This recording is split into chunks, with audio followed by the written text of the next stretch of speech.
Hey guys, so today we had a little bit of a tie on our book. So I have a couple that I'm going to post today. But the first one I'm going to do is Sylvester and the Magic Pebble. I love this book. That's why it's got the heart on it. I love it. Sylvester Duncan lived with his mother and father at Acorn Road in Oatsdale. One of his hobbies was collecting pebbles of unusual shape and color. On a rainy Saturday during vacation, he found quite an extraordinary one. It was flaming red, shiny, and perfectly round, like a marble. As he was studying this remarkable pebble, he began to shiver, probably from excitement, and the rain felt cold on his back. "I wish it would stop raining," he said.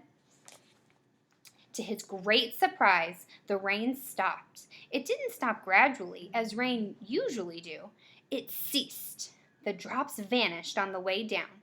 The clouds disappeared. Everything was dry, and the sun was shining as if the rain had never existed.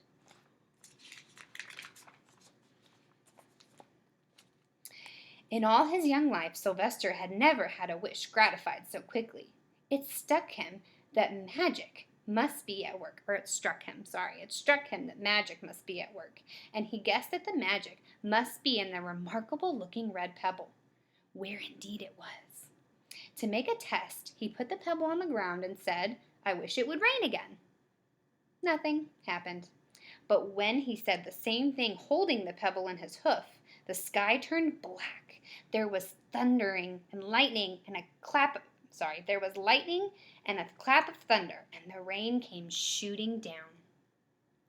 "What a lucky day this is," thought Sylvester. "From now on I can have anything I want. My father and mother can have anything they want. My relatives, my friends, and anybody at all can have everything anybody wants." He wished the sunshine back in the sky, and he wished a wart on his left hind fetlock would disappear, and it did, and he started home, eager to amaze his father and mother with his magic pebble. He could hardly wait to see their faces. Maybe they wouldn't even believe him at first.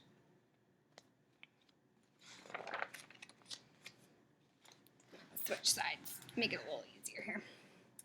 As he was crossing Strawberry Hill, thinking of some of the many, many things he could wish for, he was startled to see a mean, hungry lion looking right at him from behind some tall grass. He was frightened. If he hadn't been so frightened, he could have made the lion disappear, or he could have wished himself safe at home with his father and mother. He could have wished the lion would turn into a butterfly or a daisy or a gnat. He could have wished many things, but he panicked and he couldn't think carefully. "I wish I were a rock," he said. And he became a rock. The lion came bounding over, sniffed the rock 100 times, walked around and around it, and went away confused, perplexed, puzzled, and bewildered. "I saw that little donkey as clear as day. Maybe I'm going crazy," he muttered.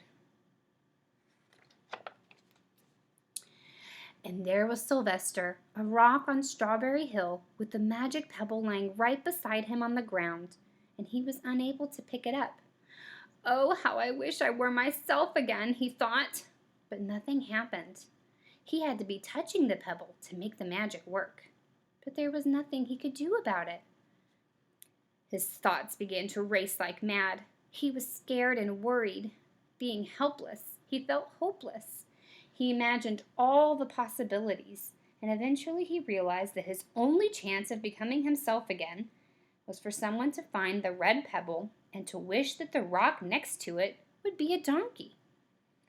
Someone would surely find the pebble. It was so bright and shiny.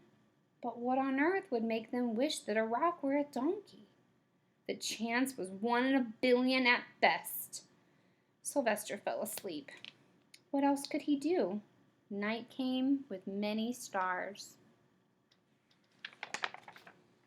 Meanwhile, back at home, Mr. and Mrs. Duncan paced the floor, frantic with worry. Sylvester had never come home later than dinner time. Where could he be? They stayed up all night wondering what had happened, expecting that Sylvester would surely turn up by morning. But he didn't, of course. Mrs. Duncan cried a lot, and Mr. Duncan did his best to soothe her. Both longed to have their dear son with them. "I will never scold Sylvester again as long as I live," said Mrs. Duncan, "no matter what he does." At dawn, they went about inquiring of all the neighbors. They talked to the children, the puppies, the kittens, the colts, the piglets. No one had seen Sylvester since the day before yesterday. They went to the police. The police could not find their child. All the dogs in Oatsdale went searching for him. They sniffed behind every rock and tree and blade of grass, into every nook and gully of the neighborhood and beyond, but found not a scent of him. They sniffed the rock on Strawberry Hill, but it smelled like a rock. It didn't smell like Sylvester. After a month of searching the same places over and over again and inquiring of the same animals over and over again, Mr. and Mrs. Duncan no longer knew what to do. They concluded that something dreadful must have happened, and that they would probably never see their son again, though all the time he was less than half a mile away. They tried their best to be happy, to go about their usual ways, but their usual ways included Sylvester, and they were always reminded of him. They were miserable. Life had no meaning for them anymore. Night followed day, and day followed night, over and over again. Sylvester on the hill woke up less and less often. When he was awake, he was only hopeless and unhappy. He felt he would be a rock forever, and he tried to get used to it. He went into an endless sleep. The days grew colder. Fall came with the leaves changing color. Then the leaves fell, and the grass bent to the ground. Then it was winter. The winds blew this way and that. It snowed. Mostly the animals stayed indoors, living on the food that they had stored up. One day a wolf sat on the rock that was Sylvester and howled because he was hungry. Then the snows melted. The earth warmed up in the spring sun, and things budded. Leaves were on the trees again. Flowers showed their young faces.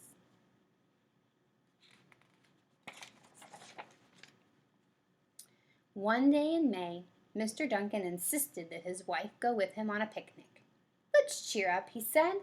"Let's try to live again and be happy, even though Sylvester, our angel, is no longer with us." They went to Strawberry Hill. Mrs. Duncan sat down on the rock. The warmth of his own mother sitting on him woke up Sylvester from his deep winter sleep. How he wanted to shout, "Mother, Father, it's me, Sylvester, I'm right here." But he couldn't talk. He had no voice.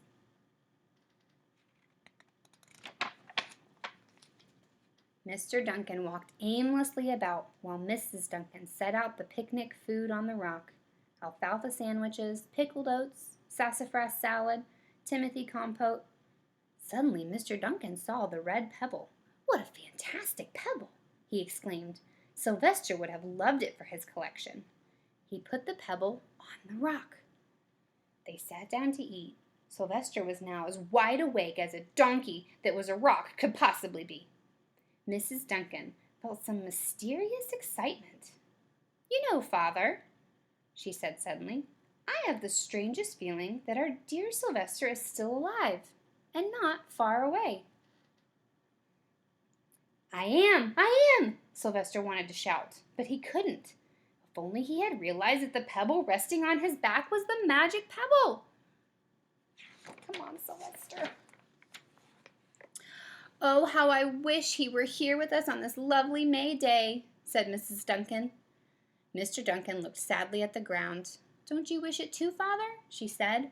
He looked at her as if to say, "How can you ask such a question?" Mr. and Mrs. Duncan looked at each other with great sorrow. "I wish I were myself again. I wish I were my real self again," thought Sylvester. And in less than an instant he was. You can imagine the scene that followed: the embraces, the kisses, the questions, the answers, the loving